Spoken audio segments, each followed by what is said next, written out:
Hello, I'm Doug Muzzio. This is City Talk, and the second of a two-part conversation on America's infrastructure. Today we focus on New York's physical and economic future. New York, structurally deficient bridges, subways flooding, steam pipes exploding, power blackouts, congestion pricing, take two.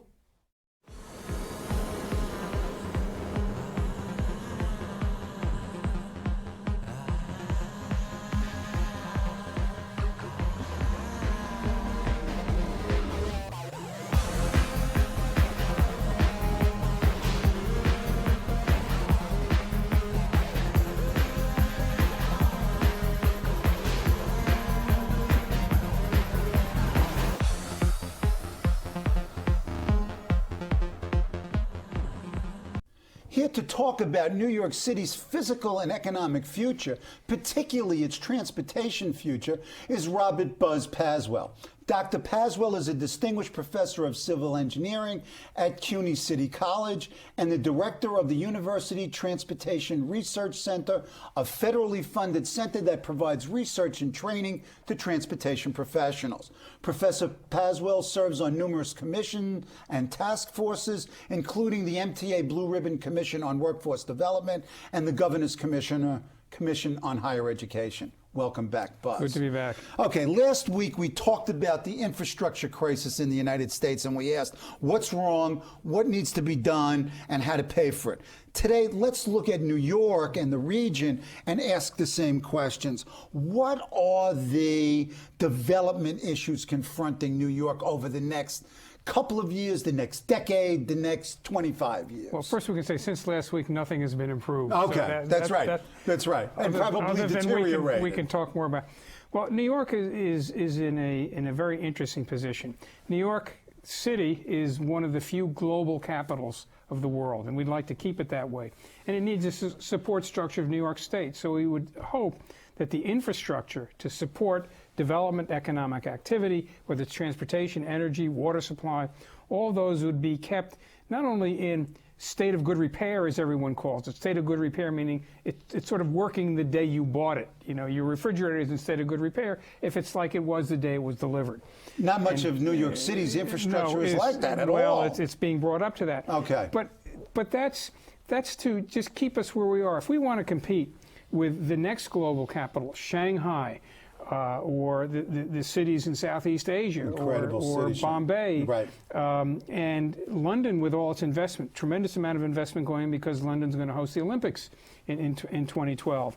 And I'm not saying that because I don't think New York should have. I'm glad New York didn't. And London is paying a tremendously heavy price for doing that because they're finding they can't invest in everything at the same time. But the point is, if we want to compete, let's just think of Shanghai.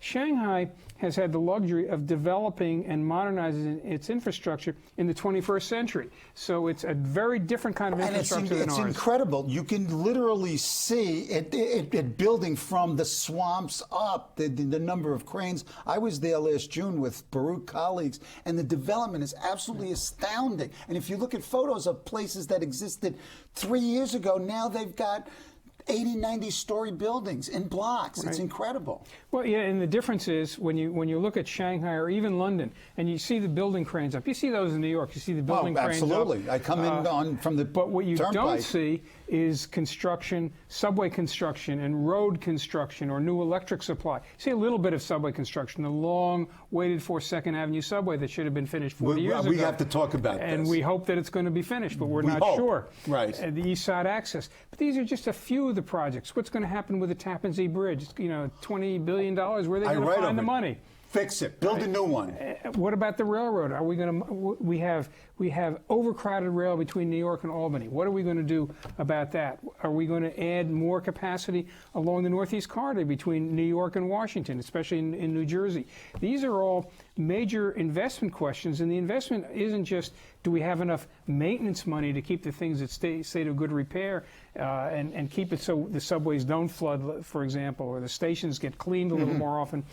But how do we modernize? How do we bring in all the high tech and the electronics and the communications technology that we really need to make it possible for our kids, when they go to YouTube to find out what they're going on, can go to YouTube and look at what their subway station looks like and say, the train is coming, I want to go down there now. You're asking a lot of questions. I'm supposed to be asking the questions. There You're supposed to be I'll providing give you the answers. too. Okay, let's talk about some answers. First of all, what are and ought to be the transportation-specific priorities in New York City and the region? Well, I think there's three sets of priorities in New York. First, we absolutely have to improve the maintenance of our infrastructure.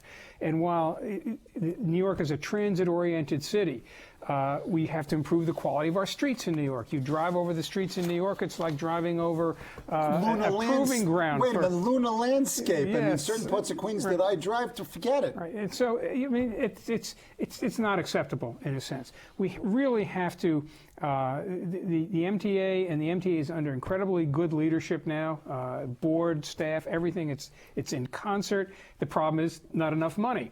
But it has to be quicker with its modernization. It has to modernize the stations.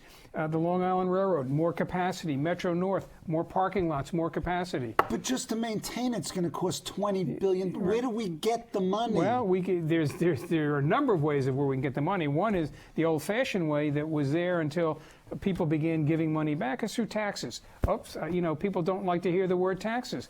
But if you want to have your city in world-class condition, you have to pay for it. Now, taxes doesn't mean you have to take the lowest rung of the income ladder and put the highest taxes on them, nor do you have to dump it all on the highest income earners. There are ways of finding distributive taxes, whether it's through value-added taxes on goods and services or luxury goods and services, whether it's on graduated income tax or income tax surcharges, whether it's consumption taxes, value-added, pay-as-you-go taxes, right. All of these commuter taxes, these are all theoretically possible, but are they politically plausible? Well, they're politically plausible because political leaders tell us that if we put more taxes on, everybody is going to leave New York.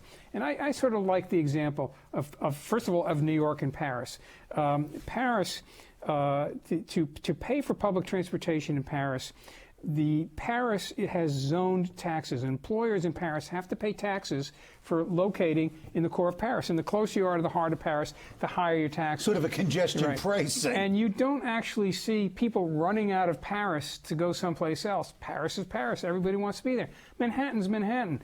The tremendous growth in the real estate market. When apartment prices are $2,000 a square foot, think if they were $2,010 a square foot, everybody's going to run out. Well, now they will because the market's down. But assuming we have a healthy market, we're going through the down, and we know the trend is up. That people want to be in Manhattan because it's the place to be. But it will only stay the place to be if you can get there. So the infrastructure is a critical part of that. Not only, I mean, that's sort of, I mean, you live in Manhattan, right? Absolutely. I grew up in Queens, so let's talk about this. What about the outer boroughs? What about the massive transportation needs, for example, in my borough, in Queens, where you don't have subway service, you don't have light rail, and you don't have a lot of bus service? Yeah, you absolutely need more capacity in all the boroughs. The mayor has a plan, is 2030, and the objective of the plan is predicated on the fact there's going to be 1 million more people living in New York. 9 million. Yeah, and they're not going to live in Manhattan, although it looks like on the Upper West Side, it looks like they're trying to get them all in there. But Queens, Staten Island, Brooklyn, and certainly some Bronx, of us would argue the real city. Excuse me. Well, it's all the real city. And there's two things that have to happen. One is not only improve transportation, but all transportation can't lead to the core of Manhattan. So it means that we have to begin to think of creating more employment centers, locate some of the jobs that traditionally would have gone to Manhattan or across the river to New Jersey. Those should be in Queens. We started in Long Island City. And also you have Willets Point if that comes apart, if that comes about, Flushing. But further out in Queens and in the South Bronx, before Giuliani was mayor, when Dinkins was mayor, there's a plan to revitalize the South Bronx. Right. And Giuliani deep-sixed that, which was, a number of us thought was bad news because it's so accessible. Take advantage of the accessibility you have. all the subway stations that lead to the core are also subway stations that have access that from the core can get Sure. there. So you should think of those as not just housing, but development sites. Okay, but just to maintain the system is going to cost all that money. What else do you need to build? We're talking about building. What are the transportation priorities here? I mean, if let's say you were the transportation czar and you controlled the available money, where would you put it? You're the MTA. I wouldn't put it in the stock market, that's for sure. You are the lord of the MTA. Well, if you know, well, it's not just the MTA. It's city DOT, it's Go state ahead. DOT. You have roads. We have to look at how we're going to move trucks in and out of the city. Do we want some people? Let me shift gears, because certainly I could talk about transit all the time. Go ahead. And my thing would if I were the head of the MTA, I would modernize the MTA as quickly as I could, get communications technology in all the stations, signals, improve the signals, and make it ready for the 21st century. And do that at a much faster pace. So the investment will be heavy in what we'll call modernization. Okay. Let's take that and put it aside. New York is a city in which goods are moved by truck. There is the rail. We know we need a rail freight tunnel. There's no rail coming over here. And as we add another 1 million people, they're going to want goods delivered every day. We have goods delivered by FedEx, by UPS, by DHL, and by the post office, as well as heavy deliveries being made by trucks. Right. It's an intolerable situation. Colleagues of mine talk about urban logistics, and they feel that what are really needed are more centralized distribution centers where goods would flow into central distribution centers and then perhaps redistributed by electric vehicles into neighborhoods. And I always like to cite, when I get up in the morning and at 8:30 outside my apartment is a FedEx truck, the delivery by the post office, the UPS truck, and the DHL truck, and they're all parked there, double parked because they're not parked there. And there's somebody going around giving the tickets, which I think is one of the absurdities. Why don't they just give the money to the city directly and not pay the officer and make a little money?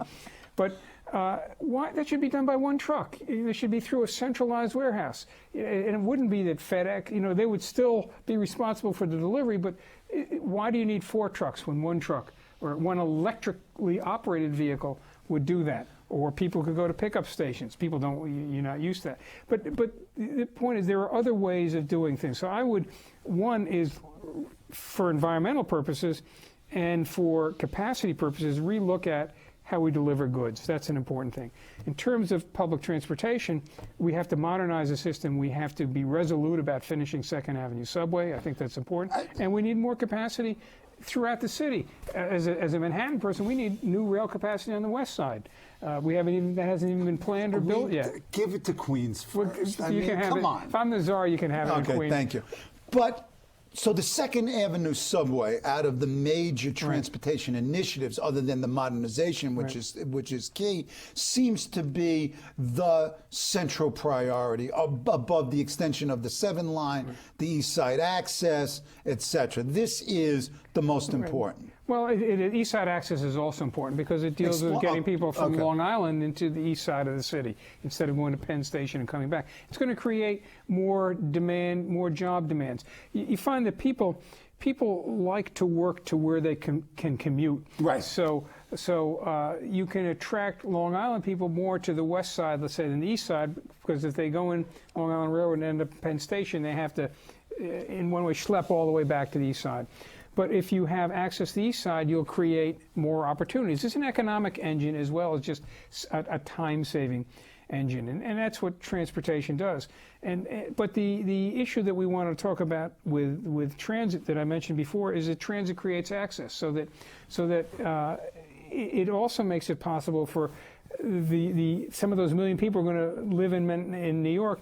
If they live in Manhattan, they can also go work on jobs in Long Island or work in jobs in Queens, and reverse commute is a much bigger thing. 2nd Avenue subway it's sort of like the subway that we hope will get built, but we're never sure.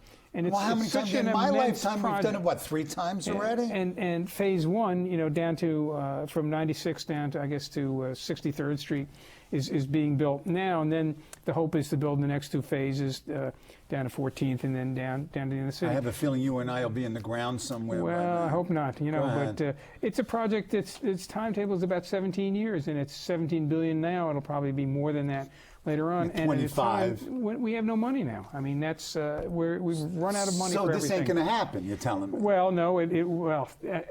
There are ways of making it happen, and what they have to, what the funding agencies have to do is be inventive about the way they fund these. One is they can create a bank for the Second Avenue subway.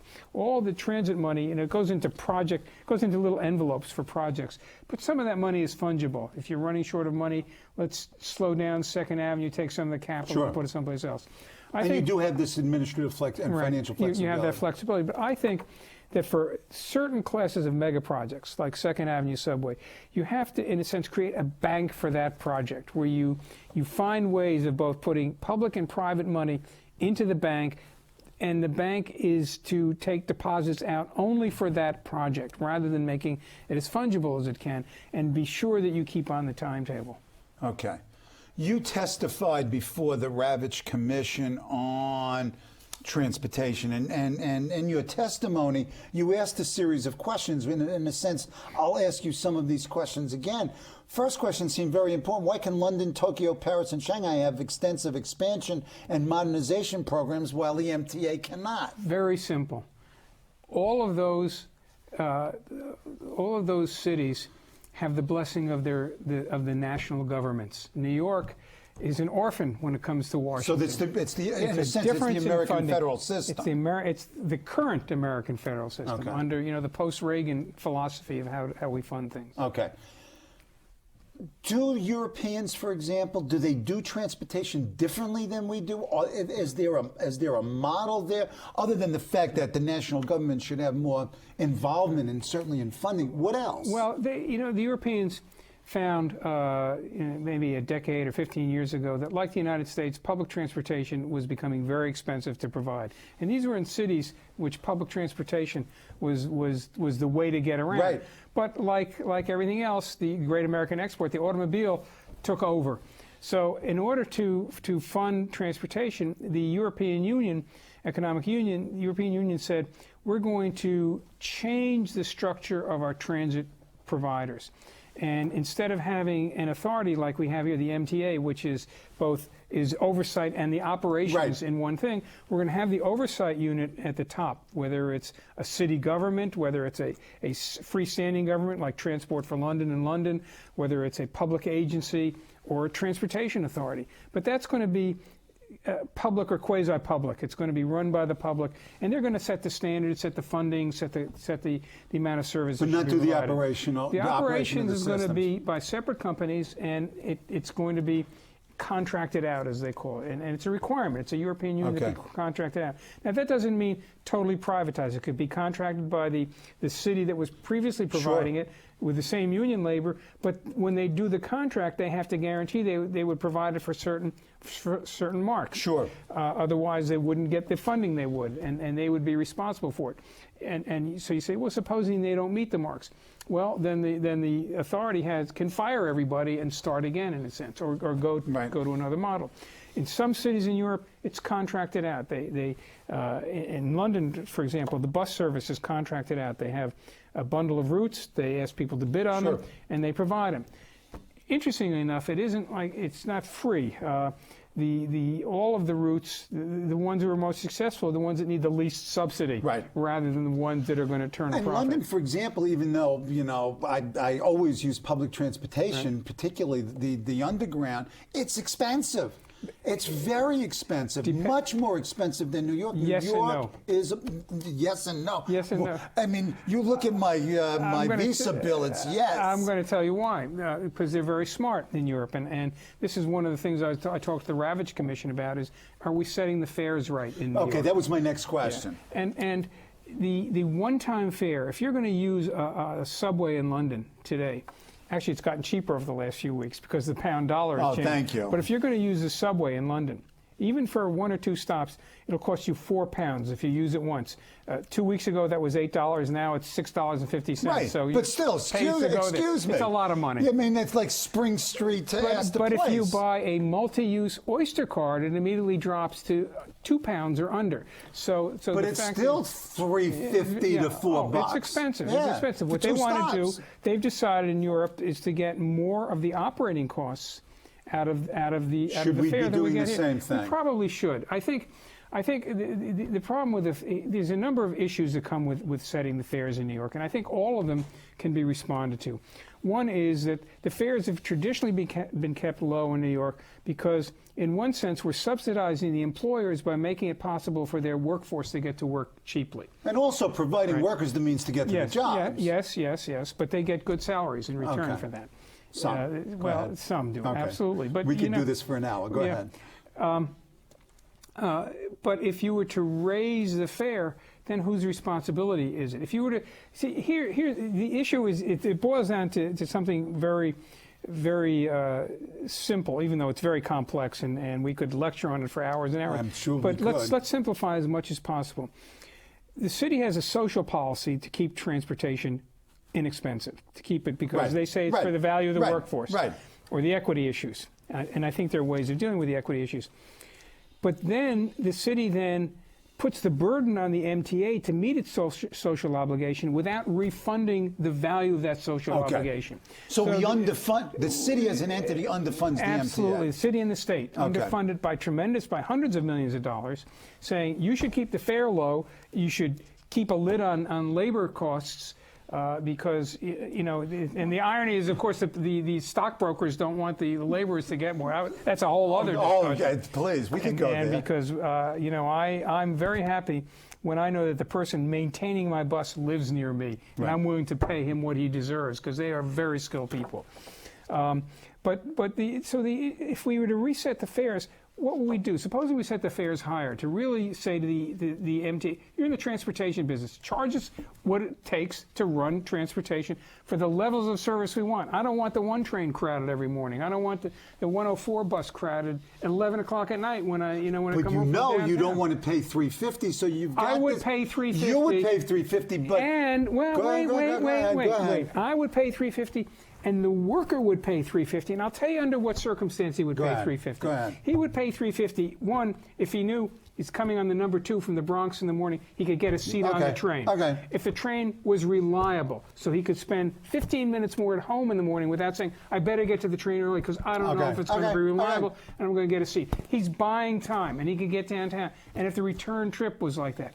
Or he would say, I'll pay $3.50 if my employer will pay some of that $3.50 for me, as they do it in Paris. The employer not only has to pay a tax, they have to subsidize their employees for their travel. So, you know, New York should think like that too. New York wants to be a world capital. Operate like a world capital. Okay, let's talk about that.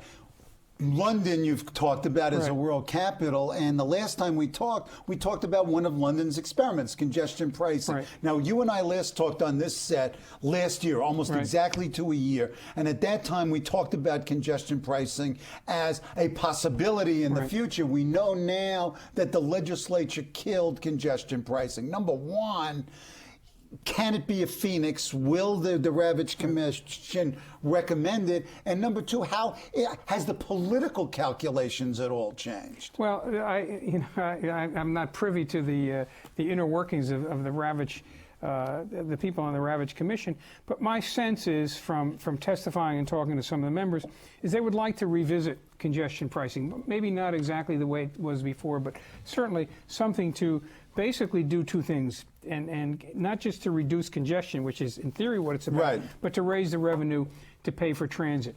But I suspect, and air quality and health impacts. Go ahead. That's a byproduct. Maybe you'll see it, maybe you won't. Okay. But you're talking about funding as a primary purpose to fund of transit, this. right? Okay. But of course, you've got the cost of operating congestion charging too, which is not insubstantial. But the other thing is that there is no reason at this point to suspect that the legislature has changed their mind about it. There's nothing, you don't see pressure coming from the legislature. Let's hurry up and do this. Let's revisit. They Let's had to bring twist it up. arms, I mean, at the city council, and then they did the same thing at But the the legislature legislative after level. November 4th is going to look a little different. So we'll see. Do you think there's hope for congestion pricing? Well, do you think there's also hope for commuter tax? I mean, do you believe in the tooth fairy? Well, the commuter tax is something that's much more on the table, I think, than congestion pricing. I think so as well. But again, are we talking political reality? Tolls on the East River bridges, they're bridges. Here's the reality. Go, And talk reality. Here's the reality, and maybe we can scare some people. Okay, scare. Let's You've hope got some 3 these minutes people of scare. are watching CUNY TV. Right, and it's the Halloween show, so it's Yeah. perfect. Let's hope some decision makers are watching CUNY TV. If New York wants to remain a world-class capital, it absolutely has to invest in its infrastructure and its transportation infrastructure, and it has to do it at a rate and amount much greater than is happening now. And I'm saying that at a time when the budgets are very low and everybody's wondering where the next money is coming from. Shanghai, London, Paris, Tokyo are all investing at much greater percentages of the city and state product and at much higher levels. London's building new subways. Shanghai, is building a subway a minute, I think. They keep buying phenomenal, new buses. Right.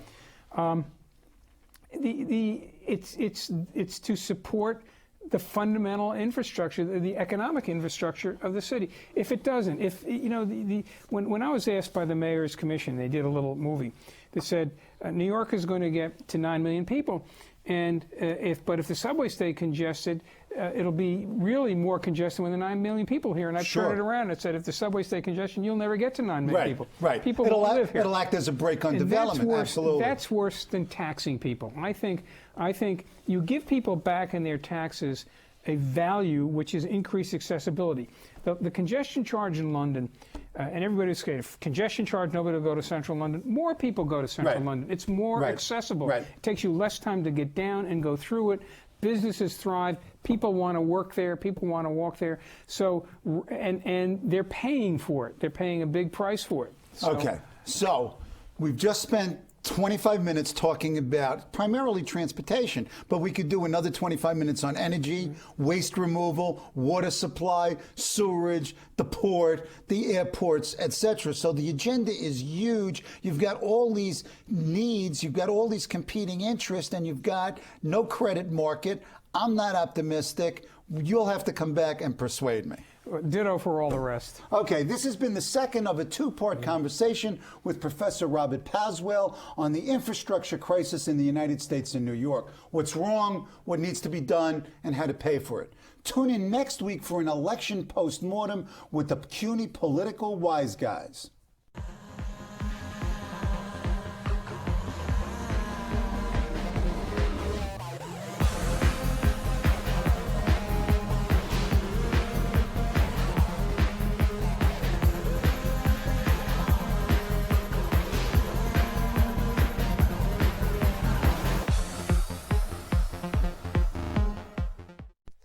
Hello, I'm Doug Muzzio. Let us know what you think about this show. You can reach us at CUNY.TV. When you get there, click on the bar that says Contact Us and send your email. Whatever it is. Thanks, no thanks, obnoxious, do it. Send it.